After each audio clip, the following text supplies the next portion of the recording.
we've waited now a full year since we did the original piece. Y'all are Right. still on the 4-day work week. Yes, we are. And how is it going overall? It is going so well that there's no going back, honestly.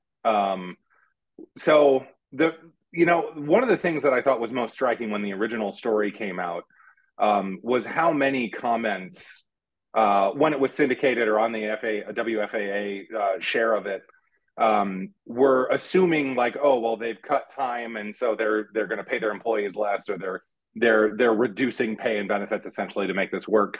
So I made it a point to go back into a lot of those threads and say, hey, I'm the guy in the article. We did this change without any change in pay or benefits. So just right at the top, I want to say that we've gone a year now with this change in place. We work a 32-hour week, and we made that change without any reduction in pay or benefits for anyone. And that is a critical piece of this too, isn't it, Josh? Because I think people are maybe rightly skeptical because maybe they've seen something similar from their employer or someone they know from that person's employer, where we're going to cut you this deal, but we're also going to, take a cut for ourselves. Well, there's always some sort of extraction that comes along with this. And I don't blame people for jumping to that conclusion, because that's probably the only interaction that they've had with an employer in their working lives, because that kind of thinking is very common in American business culture. But it was important to us to say, like, we are doing this not as a way to save cost, but the main thing for us is we want to try and improve the working lives of our employees.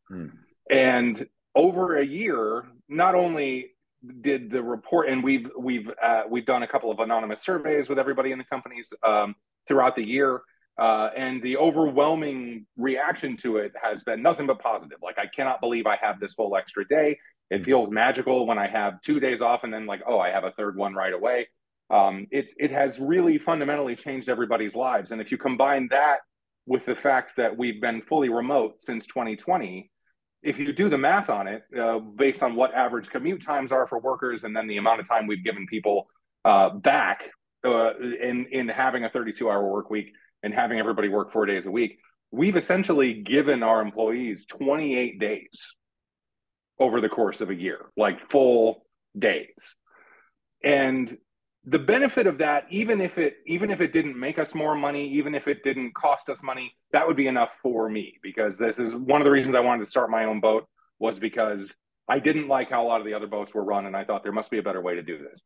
However, the number one question that everyone always asks is, well, you're going to lose productivity, you're going to lose money, it's going to hurt you. And to those people, I can happily say that my findings over a year of running this as a real trial in our company have been the same as companies all over the world have found, because that has obviously happened a lot over the last year. A lot of governments have instituted trials. There are some United States in the United States now that are going to have trials. Maryland is thinking about legislating for it. Hundreds of companies have tried this over the last 2 years, and they all found that not only did employee satisfaction went up and retention went up, but productivity went up as well. And not only did our productivity increase, but last year was the best year we've ever had. You said that to me the last time we talked too, that it had been the best year that you'd had since you started making these changes incrementally. So you're doing best years on top of best years as you're doing this. Yes. Josh, what would you say to people who would say, well, maybe you all were an up and coming company. Maybe you were going to have those best years anyway. Some of this gets beyond bottom line and you get down into nuance. How can you tell us in a nuanced sense that that this is the reason that productivity has increased? You're seeing it in your people. Well, I'm seeing it in my people. And if you think about the way a normal work week goes, there's, drag at the beginning and drag at the end. And people are if it's not burnout, it is exhaustion just from dealing with the structure of a job where you work 40, 50, 60 hours a week. And then you've got to also have a life. You've got to be a whole human being outside of work. And the response from the people that work at Swash Labs has been like, I have time to do these other things. I have time. And time is life.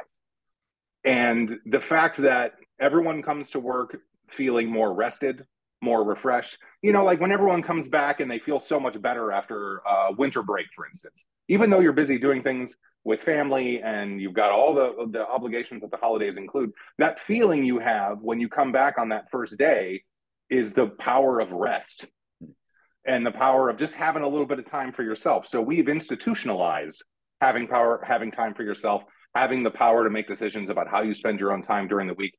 And I know that in our field, in creative work and strategic thinking and data analysis and all the stuff that we do as an advertising agency, rest and not being just burnt to a crisp at the end of every week or at the end of every quarter inarguably contributes to the quality of the work and makes that work better.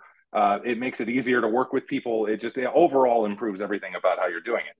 I think that there are so many other fields that would benefit in the same way, just from the fact that your employees have space and time to be fully formed humans, not in spite of work, but in addition to work. No one is saying that you shouldn't work at all or that work is evil. Fundamentally, it's not. It's, people and cultures that make it a dehumanizing thing where you're expected constantly to sacrifice and give of yourself and never expect anything in return. I really think all we're doing is treating our employees like fully formed humans, fully formed adults, and acknowledging that there is more to life than work. And the bet that I made was that would produce better work, that it would increase productivity, and it would make us better at our jobs. It would make us more thoughtful about how we were doing our work, which would also contribute to an increase in quality and an increase in productivity when we were already pretty hot to begin with. And that bet has paid off. I want to know about some other parameters here, and I don't know if you'll have this data in front of you, but even anecdotally, do you notice less use of sick days, for example, people calling in sick? Because, the idea here is that a lot of times people do that for mental wellness. They'll take a day because they're just burned out. I think it's hard for me to quantify that. I think that we as a company have always been really serious about, even now that we're remote, do not come to work sick, because if you're sick, you need to rest. And we, as a company, we also pay 100% health insurance for everyone that works here. So if someone is sick, we say, go to the doctor, take care of yourself, rest, do whatever it is that you need to do. But I think that you'll find that many of the studies that have been done about the worldwide pilots that have been running in the last 2 years do find that everything about things that might fall traditionally under employee performance increases. And those big organizations have much more granular ways to be able to measure that data, but it's all green lights all the way across the board. It's not just employee satisfaction, it's employee health and well-being. It's retention rates, it's job satisfaction. And it's and willingness, I think, to explore new and different options within a company that trusts them to be fully formed human beings and doesn't dehumanize them as mere objects from which you can extract capital, right? Yeah. I was going to ask you about another one of those parameters that you just mentioned, which is retention. Do you have, how confident are you that you have employees on staff who might well have, found another opportunity, moved on to other things as time goes? It happens in business. Who instead, do you have a certainty that some of these people stayed just because you improved the culture at work to the degree where it's just the place they want to be? I think that everybody that works at Swash Labs is at a world-class national level at their job. And we are not an enormous advertising agency. We're not the Richards Group. We're not Gray. We're not McCann. So certainly if you move to Chicago or Los Angeles or New York and you work for those places, they could pay you more money than I do, right? But everyone that works at Swash Labs, almost all of them have worked there for longer than 5 years. And we've only existed as a company for 11 years. It'll be 12 in April. I think that certainly opportunities must arise for talented employees, for young employees. But it's a point of pride for me that so many people that work at Swash Labs, our turnover rate is almost zero. And I think it's because we have a really good place to work, and we really try to pay attention to how can I make this a better place to work, as opposed to just trying to find ways to shave off the sides and improve the bottom line. And again, like, that's a bet of, if I do this, will the bottom line, because you have to make money in order to survive as a business. But every time I've been running the company now for 12 years. Every time that I've made the decision thoughtfully and intentionally to improve the working lives of my employees, It has benefited all of us, and it has benefited the company. And the end result has been improved business, best year ever, all of that stuff. Which surprises me when you mention all of these things, and we do see this with the big studies, internationally and nationally as well. How come more companies, it seems like, everything got stretched like a rubber band in the pandemic. We all got real flexible. We did new things. We tried things out. In some cases, other offices saw increased productivity and more happiness among their workers with these new flexible changes. But then the, pandemic started winding down, and that rubber band just went right back to where it was. We want you in the office 40 hours a week, 5 days, 40 hours at least, and 5 days a week. Why aren't more companies doing this? We see surveys that say even managers, think that this is a great idea, but so many companies have gone back to that standard model again. Well, I think that fundamentally there's an issue of trust between ownership and management and employees. There always has been. And I think that's misplaced. I think in the history of American business, if there's any party that has a fully justified position in mistrusting the other, its employees would feel justified in mistrusting employers, because they have shareholders to satisfy. They have all the things that you might say, well, this is a product of capitalism. But I really think that in American business, there's a real tendency to boil everything down to a hard binary. Either it has to be this way or it has to be that way. A lot of the challenges when I would talk to people about our adoption of the 4-day work week would be, well, that would never work for my company because it wouldn't be exactly the way that you do it. And my line on that is, it should not be exactly, it shouldn't be prescriptive. It shouldn't be, this is 100% how this has to work and you can't have any deviation from it. What I challenge other business leaders to do is to think deeply and seriously about how you could change how you go about doing business in order to improve the working lives of your employees.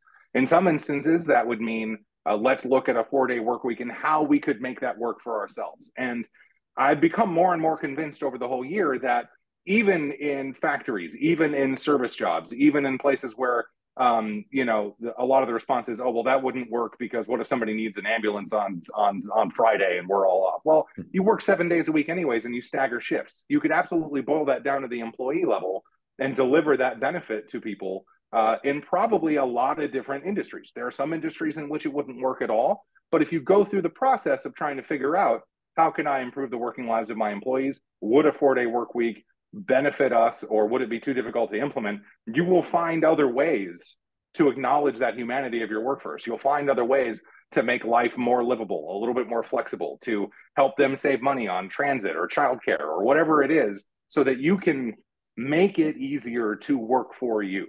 Mm-hmm. And if that's what you think about, and that's the guiding thought in how you decide the big questions of how you're going to do business, then you will arrive at a place where your employees feel more respected. You're able to deliver benefits to them, and the fact that they feel better and have just an overall better life as a result of working for you is going to result in better work.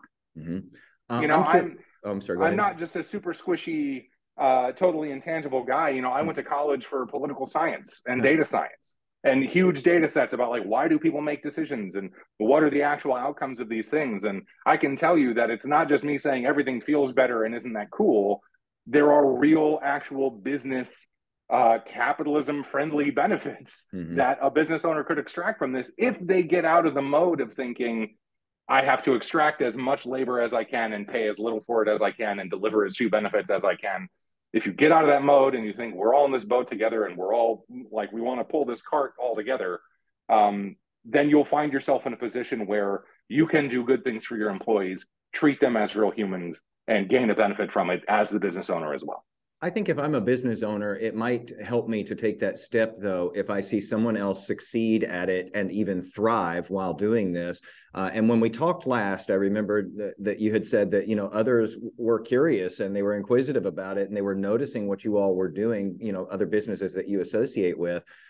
Has anybody made the switch? Have you convinced anyone that you know of? I advocate broadly, and I'm happy to talk to do interviews like this. And I talked to some people on the radio and a couple of newspapers. And actually, it's been pretty interesting that I've talked to a lot of academics in the last year that are studying this in the United States and in other countries, and they want to know how we're. It's funny. I just did an interview with someone who was doing their doctor's program in Germany, and one of the studies was how is the 4-day work week being received in America. So I was able to contribute like what our experiences had been. But because I know how difficult it is to run a business, I try not to strong arm people I know individually that run other smaller businesses. Our goal when we work with clients is always like, how can we make your life easier, right? Like we work in creative, we can tell stories, we can help introduce you to the world, we can help define your brand, all that sort of stuff. So we're always coming from a place of help, but I recognize that there are so many other pressures from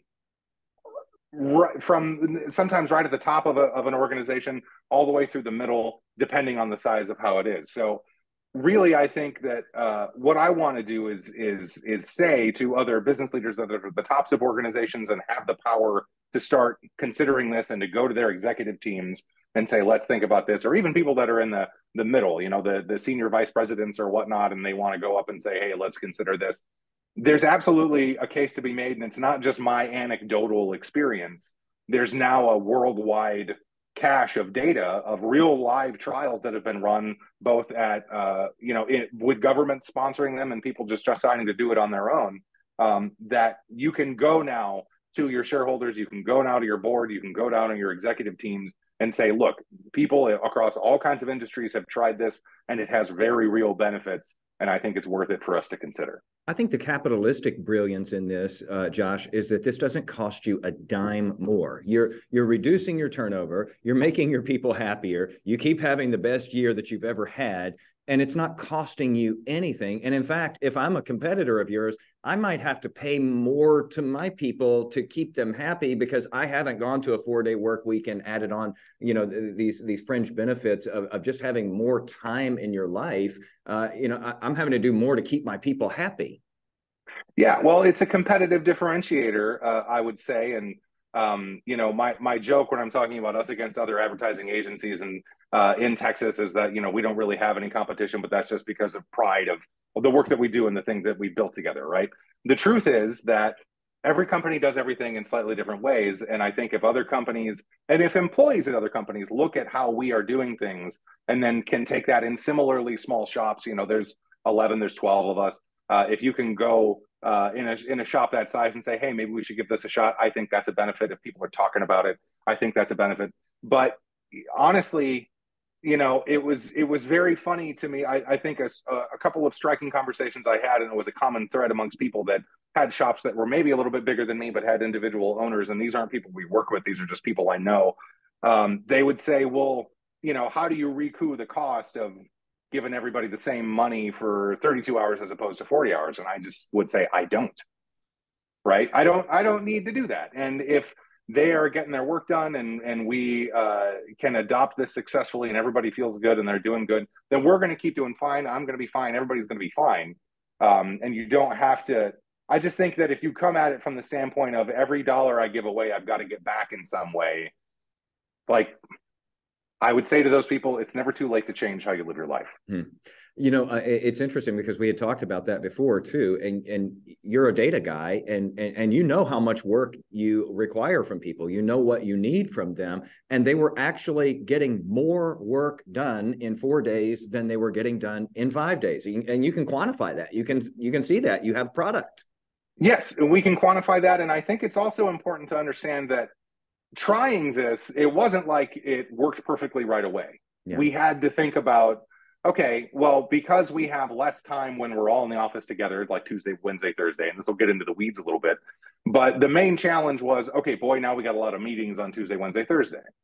So then, like, meetings are the scourge of corporate America, right? Like, not just this meeting could have been an email as a joke, but it really is a huge sink of money and time in corporate America. So it forced us into the position to think critically about, does everybody need to be in this meeting that we've sort of gotten in the habit of having? And does it need to be this long? And do our default meetings need to be an hour, or could they be half an hour?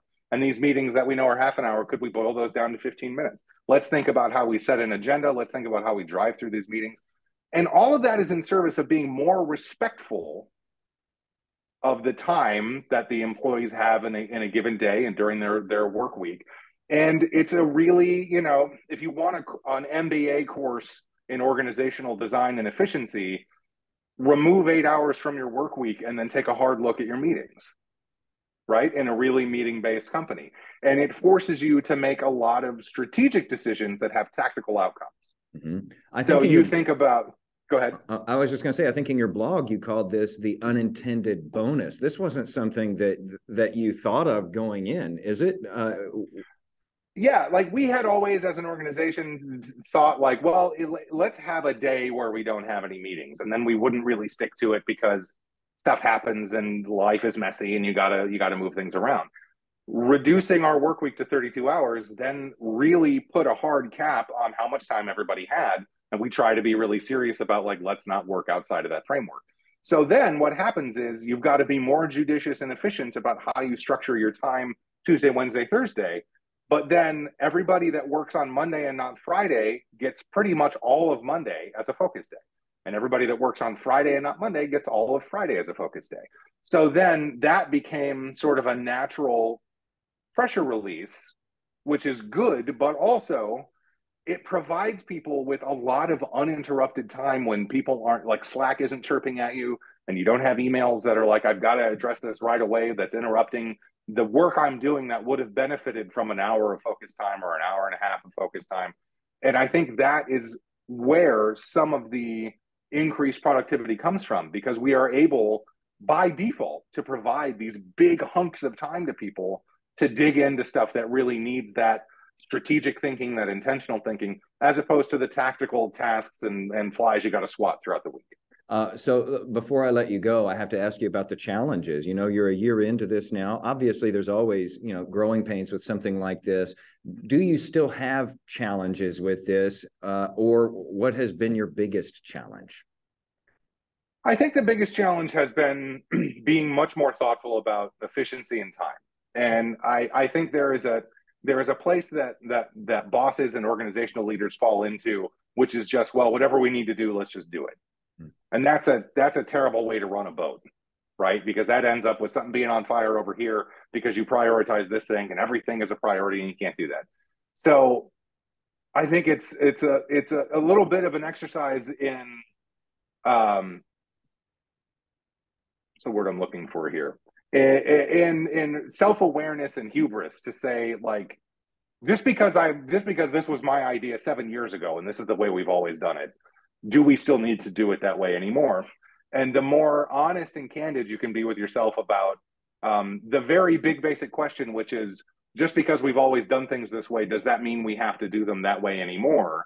That opens up a whole universe of possibility to you if you let go as an organizational leader of the rut that I think a lot of us get into, which is, well, it was the best idea because it was my idea, because I'm the boss, right?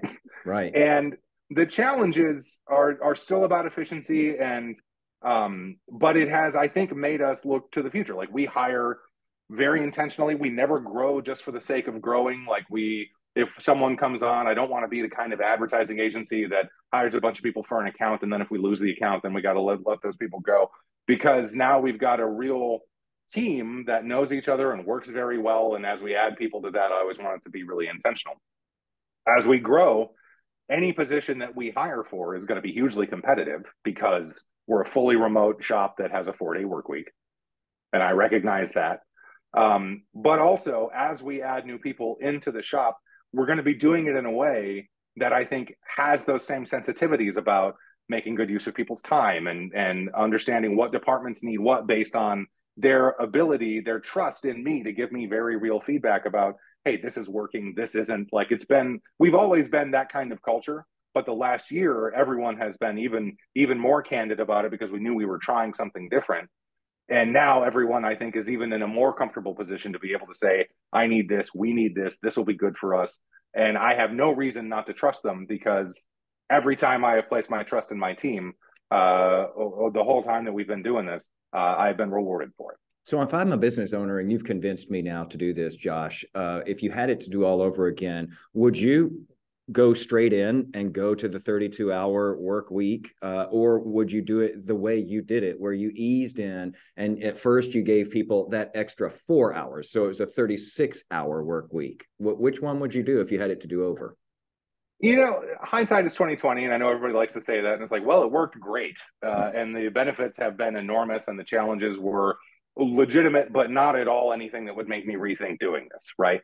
However, I do think there is value in iterating and checking and testing. You say that I started I went to college and became a data guy, right? And I believe in the value of let's test it and let's find it out. And as someone who put myself through college, writing stories and telling stories on the internet and doing the creative side of my job, everybody needs an editor. Right? And the iteration, your first draft, it's never done. So my suggestion would be, if you do it incrementally and you're doing it in good faith with the idea of, we know where we want to get to, let's do it in stages, let's do it in phases, let's test it, let's talk to people and make sure that what we're doing is not just working, and we're not doing it just for the sake of doing it, but it's actually achieving the main goal, which is improving the working lives of our employees. Then I think that the final implementation of it, it will have forced you to do that thinking that I was talking about, of really considering what will work and what won't for your specific business, in your specific industry, and your specific clients, and however that works. So it's going to be different for everybody. But if you iterate and you test and you see, then I think that not only will it be easier to implement when you decide to go whole hog and do it for real, but you will absolutely see the benefits start to creep out in your organization. And then, the slide is pretty well greased, right? and you'll be like, okay, this is going to be right for me. And in the instance of an industry or a specific shop structure where it's not, then you've lost nothing and you've gained the knowledge about how this didn't work, but maybe this other stuff could. Mm-hmm. My last thing before I let you go here, when we did this piece a year ago, I got a lot of feedback from within my own workplace, but certainly from outside the workplace, from viewers out there, and it got a ton of play on social media. I had radio stations calling me about this in particular. Not everything gets that kind of reaction. There's something that's visceral for people. I mean, everybody can sort of identify with, an extra day off per week. I'm curious what it looked like as far as applications or inquiries about working for you. Did you get a lot of those? We did. And I wish that I had room to bring onto the boat everybody that said, and a lot of those applications weren't just, hey, this sounds like a cool place to work and I'd like to have that extra day off. But a lot of them were the problems laid bare of, I need to work and my husband needs to work and we can't afford childcare, or I want to work and I'm talented and I can do this, and I need to work remotely because I don't have a car, because we've built a society, especially in Texas, where if you don't have a car, then it's very difficult for you to do anything. All of the things that I think I have tried to, all the currents of how cruel modern corporate culture can be, how just capitalism can be, to people that are just working and trying to live.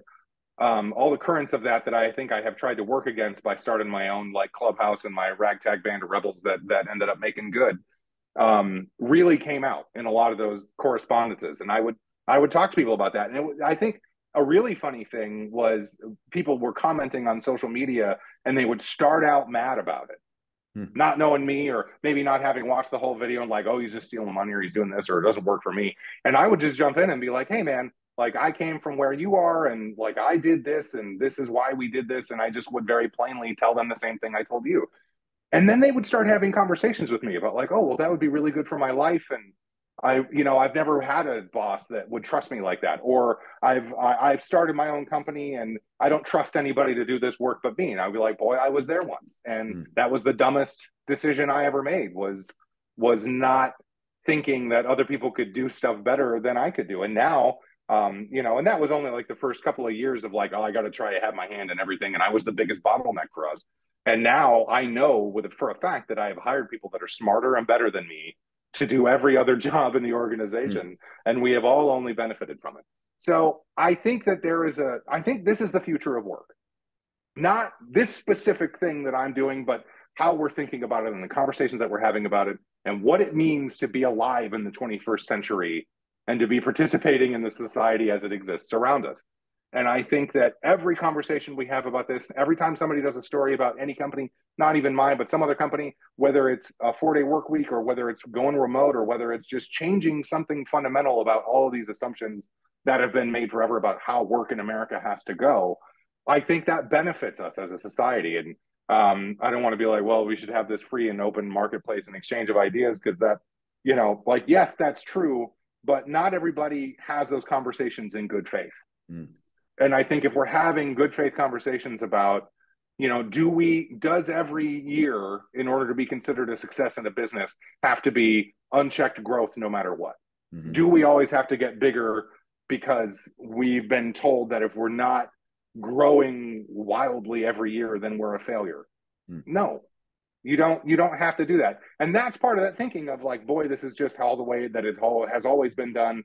And we've got to grow and we've got to eat. We become these hungry ghosts that like are never satisfied. We don't have to be that way, right? And the more conversations we have about little things like this and little details and stuff like that, it chips away at that exterior of the idea that a lot of people are kind of have it beaten into them about what it means to be alive and what it means to work. And it opens us up to the possibility of thinking about our lives and work and what it means to be a real human in the world that we have built now. Well, I'm glad that you've been able to engage with so many of these people on social media. I do think it's odd that, for so many people, the knee jerk on there was to come out angry right away. But, I would say I would at least guesstimate here that for every person that you encountered on social media who was angry about this, there were 1,000 others who are cheering you on as you blaze this trail because they'd like to see it where they are as well.